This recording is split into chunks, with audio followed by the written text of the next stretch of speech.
या बुलेटिनमध्ये आपण सगळ्या महत्त्वाच्या बातम्यांचा वेगवान आढावा घेऊयात. महाराष्ट्र लाईव्ह.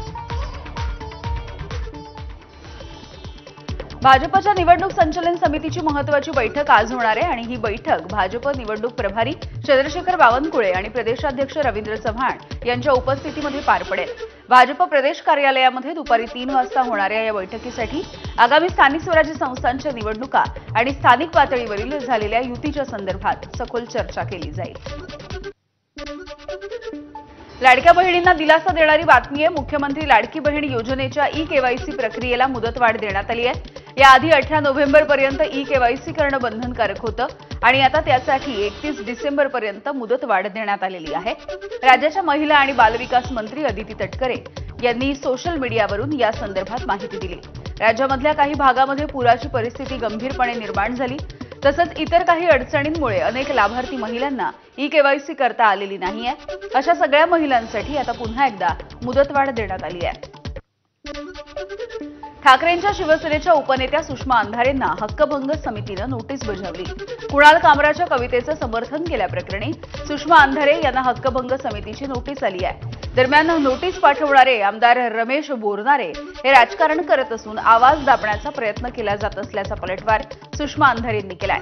या नोटीशीला योग्य पद्धतीनं उत्तर देणार असंही त्यांनी म्हटलंय.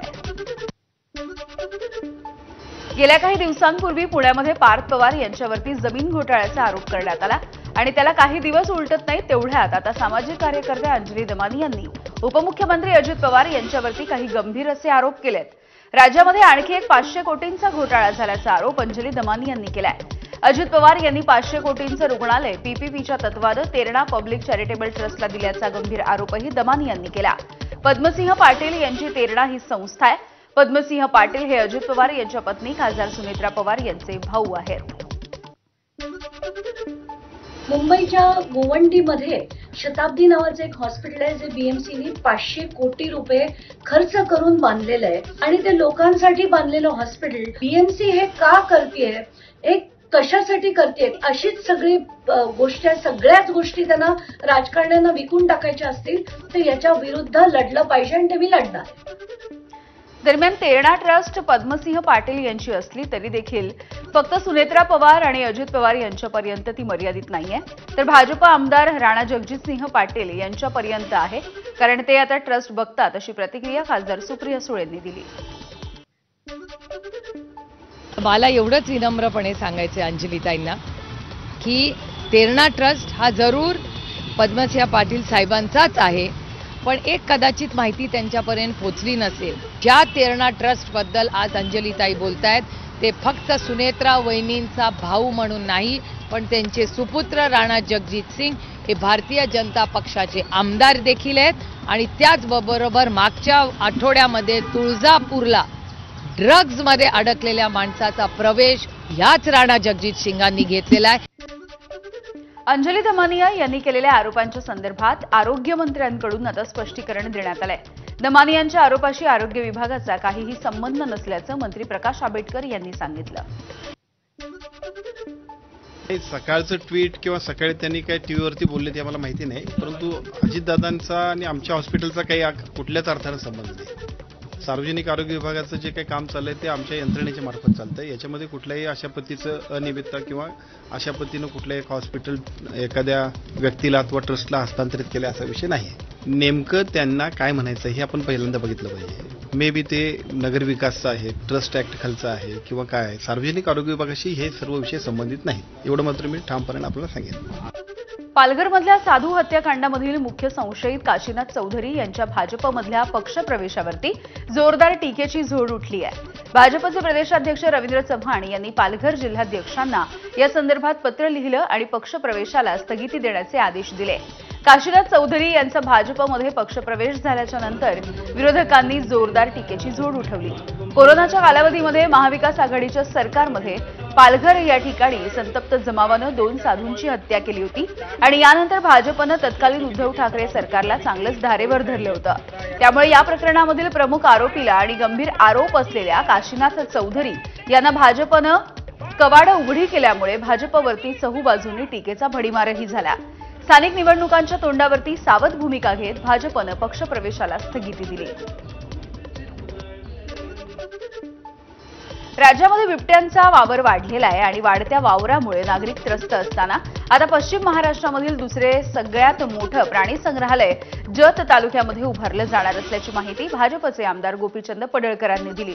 जवळपास 100 एकरांमध्ये 150 कोटी रुपयांच्या या प्रकल्पाला राज्य सरकारची मंजुरी मिळाली असून हा प्रस्ताव आता केंद्राकडे पाठवला जाईल। त्यामुळे पुढील 2 ते 3 महिन्यामध्ये मंजुरी मिळेल असा विश्वासही पडळकरांनी व्यक्त केला आहे। प्राणी संग्रहालयावरती गेले 2-3 महिने काम करत होतो आणि तो राज्य सरकारकडे प्रस्ताव दिला तर आम्हाला मान्यता मिळालेली आहे राज्य सरकारची। तर तो प्रस्ताव आम्ही आता केंद्राकडे पाठवू आणि 2-3 महिन्यामध्ये पुढच्या तो मंजूर करून घेऊ। 150 कोटीचा तो प्रस्ताव आहे। जवळपास 400 प्रकारचे वेगवेगळे प्राणी हे या प्राणी संग्रहालयामध्ये असतील। मिनी विधानसभा निवडणुका म्हणून ओळखल्या जाणाऱ्या नगर परिषदा आणि नगरपंचायतीच्या निवडणुकांसाठी उमेदवारी अर्ज भरण्याची मुदत संपली आहे। राज्यामधल्या 246 नगर परिषदा आणि 42 नगरपंचायतींसाठी येत्या 2 डिसेंबरला निवडणुका होणार आहेत आणि यासाठी 10 नोव्हेंबरपासून अर्ज भरायला सुरुवात झाली होती। तर काल अर्ज भरण्याचा अखेरचा दिवस होता। युती आणि आघाडीची गणितं, पक्षांतर्गत वाद, उमेदवारांमधली चढाओढ या सगळ्यामुळे काही जणांना एबी फॉर्म मिळालेच नव्हते। त्यामुळे शेवटच्या क्षणी अर्ज भरण्यासाठी उमेदवारांची मोठी गर्दी झाली। अनेक वर्षांच्या नंतर होणाऱ्या स्थानिक स्वराज्य संस्थांच्या निवडणुकांमध्ये अनेक राजकीय समीकरणं जुळताना दिसतायत। याच दरम्यान राज्यामधल्या काही भागामध्ये अनपेक्षितपणे शिंदेंची शिवसेना आणि ठाकरेंची शिवसेना एकत्र आली आहे। सिंधुदुर्गामधील कणकवली, पुण्यातलं चाकण अशा भागामध्ये ठाकरे आणि शिंदेंची शिवसेना एकत्र आलेली दिसतेय। सिंधुदुर्गामधल्या कणकवली या ठिकाणी निवडणुकांसाठी मोठं राजकारण सध्या रंगताना दिसतंय। कणकवली नगरपंचायत निवडणुकीमध्ये शहर विकास आघाडीच्या माध्यमातून दोन्ही शिवसेना एकत्र आल्याचं चित्र दिसतंय। शिंदेंच्या शिवसेनेचे नेते राजन तेली हे ठाकरेंच्या शिवसेनेचे नगराध्यक्ष पदाचे उमेदवार संदेश पारकर यांचा उमेदवारी अर्ज दाखल करण्यासाठी एकत्र आले होते। कणकवली नगरपंचायतीमध्ये दोन्ही शिवसेनेची मिळून शहर विकास आघाडी निर्माण झाली आहे। त्यामुळे या ठिकाणी शिंदे आणि ठाकरेंची शहर विकास आघाडी त्यासोबतच भाजप अशी लढत बघायला मिळेल।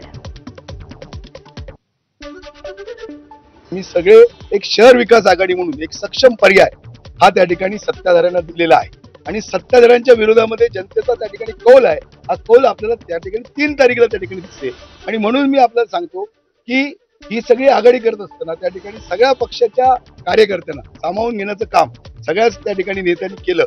नाही, कसं आहे, त्यांनी कोणाला वगळावं हा त्यांचा प्रश्न आहे। आम्ही पर्याय कालपर्यंत आम्ही म्हणजे बघत होतो की महाराष्ट्रात युती असल्यामुळे आमच्या जिल्ह्यात युती होईल, पण दुर्दैवाने युतीवर चर्चा झाली नाही।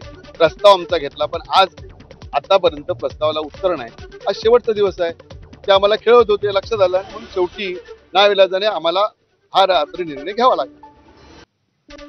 पुण्यातल्या चाकणमध्ये शिंदेंच्या शिवसेनेच्या नगराध्यक्ष पदाच्या उमेदवार मनीषा गोरे यांचा अर्ज भरण्यासाठी ठाकरेंच्या शिवसेनेची नेते मंडळी उपस्थित होती। स्थानिक आमदार बाबाजी काळे आणि शिंदेंचे आमदार शरद सोनवणे यांनी देखील यावेळेला हजेरी लावली।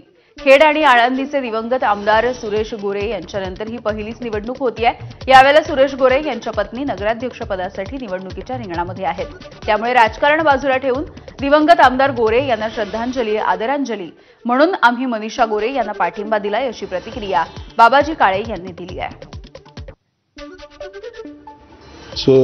स्वर्गीय सुरेशभाऊ गोरे यांच्या पत्नी मनीषाताई गोरे या ठिकाणी इच्छुक झालेल्या आहेत। भाऊंची कृपा आणि त्यांनी केलेलं विधानसभेमध्ये गोरे परिवारांना आणि सर्व त्यांच्या सहकार्यांनी केलेलं सहकार्य विचारात घेऊन त्या ठिकाणी नगराध्यक्ष पदाला उद्धव बाळासाहेब ठाकरे पक्षाचा उमेदवार उभं करायचं नाही हे निश्चित झालं।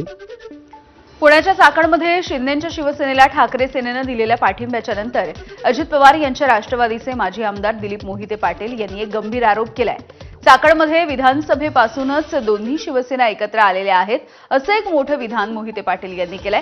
विधानसभेला शिंदेंच्या शिवसेनेने महाविकास आघाडीलाच मदत केली असून दोन्ही शिवसेना एकच असल्याचा घणाघात देखील दिलीप मोहिते पाटील यांनी शिंदेंच्या शिवसेनेवर केलाय। एकाच घरात 2 पक्ष चालत नाही काय। देसाईचा मुलगा शिंदे सेनेमध्ये आहे आणि देसाई ठाकरे सेनेमध्ये आहे, हे आपण पाहिलेलं ना। अशी कितीतरी उदाहरणं तुम्हाला देता येतील। त्यामुळं फक्त नावं वेगळी आहेत, नाहीतर दोन्ही पक्ष एकच आहेत। लोकसभा आणि विधानसभेच्या निवडणुकीच्या नंतर बारामतीमध्ये पुन्हा एकदा दोन्ही राष्ट्रवादी आमने सामने आल्या. महत्वाची बाब म्हणजे यावेळेला अजित पवारांच्या विरोधामध्ये सर्व पक्षीयांचं पॅनल एकत्र आलंय. शरद पवार यांच्या पुढाकारानं हे पॅनल उभं करण्यात आल्याची माहिती युगेंद्र पवार यांनी एबीपी माझाला दिली. या पॅनलमध्ये वंचित, काँग्रेस आणि शरद पवार यांची राष्ट्रवादी एकत्र येणार आहे. आम्ही सगळे एकत्र येऊन हे इलेक्शन आपण लढवणार आहे. मग आता आपल्यासोबत शिवसेना पण आहे. उद्धव बाळासाहेब ठाकरेंची शिवसेना पण इथं उपस्थित आहे. आपले काँग्रेसचे इंगोले साहेब आता इथं आले. आपल्यासोबत वंचित बहुजन आघाडीचे सगळे इथले नेते कार्यकर्ते आहेत. काही अपक्ष उमेदवार आपल्या सोबत आलेत आणि राष्ट्रवादी काँग्रेस, शरदचंद्र पवार साहेबांचा पक्ष, शिवसेना, काँग्रेस, वंचित बहुजन आघाडी आणि इतर पक्ष आणि काही अपक्षांना आपण सोबत घेऊन हे इलेक्शन आपण लढवणार आहे. मुख्यमंत्री देवेंद्र फडणवीस यांचे मामे भाऊ आगामी स्थानिक स्वराज्य संस्थांच्या निवडणुकांच्या रिंगणात उतरतायत.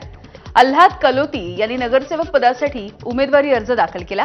चिखलदरा नगरपालिकेच्या निवडणुकीमध्ये प्रभाग क्रमांक 10B या ठिकाणावरून अल्हाद कलोती निवडणूक लढवणार आहेत. महत्त्वाचं म्हणजे ते पहिल्यांदाच निवडणूक लढवणार आहेत.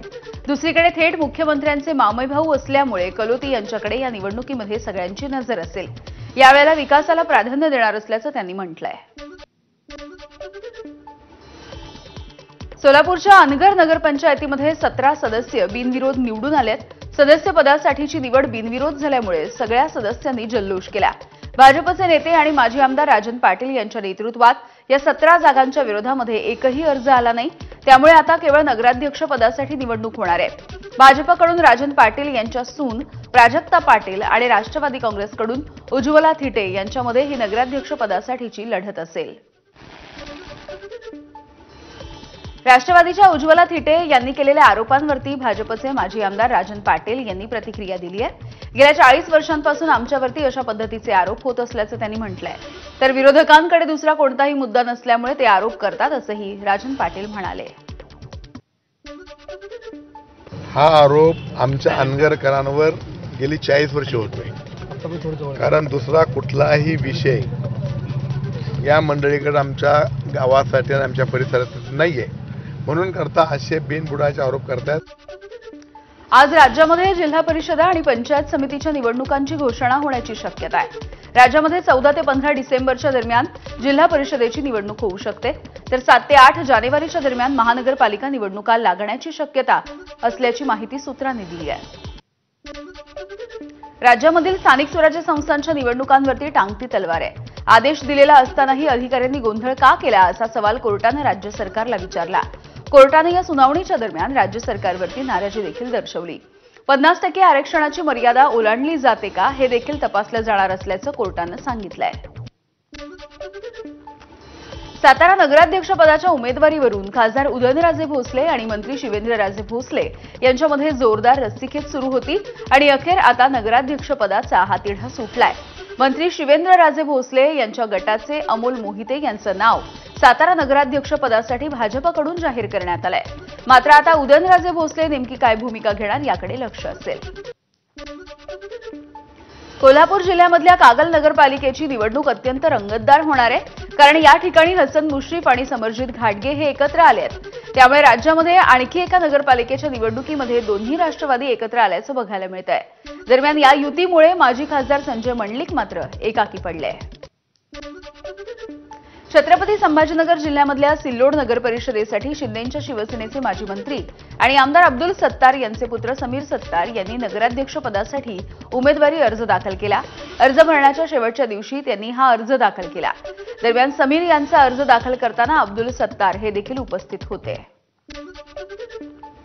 मुलाला उमेदवारी न दिल्यामुळे नाराज नाही असं शिंदेंच्या शिवसेनेचे माजी आमदार राजन साळवी यांनी स्पष्ट केलंय. रत्नागिरीची जागा महायुतीमध्ये शिवसेनेच्या वाट्याला येत नसल्यामुळे मी मुलाला थांबण्यासाठी सांगितल्याचं साळवींनी म्हटलं. नाराज असतो तर घरी बसलो असतो असंही स्पष्टीकरण त्यांनी दिलं. तर उदय सामंत पालकमंत्री आणि आमचे नेते असल्यामुळे आमच्या पक्षामध्ये कुरघोडी होत नसल्याचा निर्वाळा राजन साळवींनी केलाय. नाराज असतो तर घरी बसलो असतो. महाराष्ट्रामध्ये शिवसेना भाजप राष्ट्रवादीची महायुती आहे.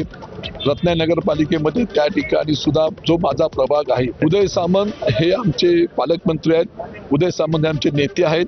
उदय सामंत नेते असल्यामुळे त्यांच्या अधिपत्याखाली आम्ही काम करतोय. आमची या ठिकाणी शिवसेनेमध्ये कुठेही कुरबुरी नाही असं माझं स्पष्ट मत आपल्याकडे आहे.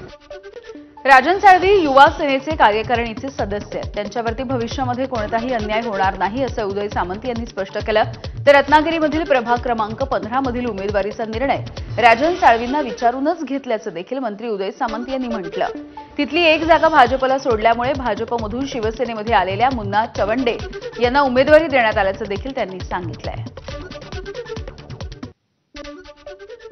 सन्माननीय साळवी साहेबांशी चर्चा करून आमचे जिल्हा संघटक संजू साळवी यांच्याशी चर्चा करून आणि स्वतः अथर्वशी चर्चा करून हा आम्ही निर्णय घेतलेला आहे.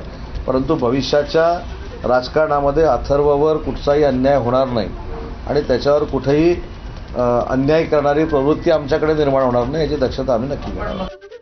येवल्यामध्ये नगर परिषदेच्या निवडणुकीमध्ये काहीसा ट्विस्ट आलेला आहे. महायुतीमधील शिवसेना आणि शरद पवार यांची राष्ट्रवादी एकत्र आली आहे.